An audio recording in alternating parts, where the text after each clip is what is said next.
মাসি কলকাতায় কোথায় থাকতে? বলা হয়েছে একবার বলেছি।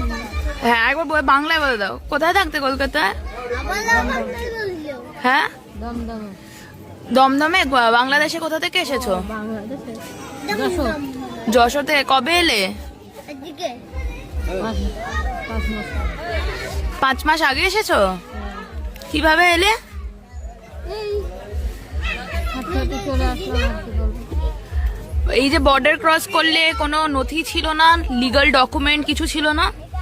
ছেলে দেখে কেউ দেখতে চায়নি? না, তখন আর কেউ দেখতে চাইছে না। আর এখন যে তোমরা চলে যাচ্ছ, কিসের ভয় চলে যাচ্ছ? এই সেই ভয়তে চলে আসলাম। কিসের ভয়তে? এটাই। এসআইআর এর ভয়তে চলে যাচ্ছ? এখানে থেকেছিলে যখন, তখন কোনো লিগ্যাল ডকুমেন্ট কিছু বানিয়েছিলে? না মানে তোমার নাম কি? ফাতেমা। তোমার নাম কি?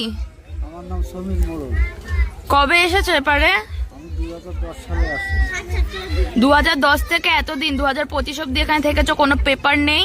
না, আমার কিছু নেই, কোনো আধার, লিগ্যাল ডকুমেন্ট কিছু নেই? কিছুই পালাইনি। আমি 3 বছর রাখার পরে আমি বাড়ি চলে যাচ্ছিলাম, তখন আমার ওই ইচ্ছা করলো বুকের যন্ত্রণা, আমি সেই দেরি ওষুধ খাই, এসবের কিছু না। আমি বাংলাদেশের লোকে কিন্তু কাজ আমি করি না, আমি তো দেশে চলে যাবো।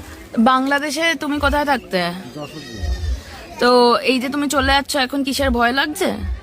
হয় এখন আমাকে দেখা যাচ্ছে বর্ডার ছাড়ি দেশে আমরা তাই চলে যাচ্ছি, টাকা পয়সা লাগবে না। আর এমনি এই জন্য সবাই আমাদের যারা ছিল সবাই চলে গেছে বাংলাদেশের লোক। আচ্ছা, কতজন ছিল তোমাদের? অনেক লোক ছিল, হুম।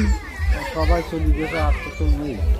আমরা আর একা একটু ভয়। এটা কি এসআইআর এর ভয়? হ্যাঁ, ভয়তে সব চলে গেছে।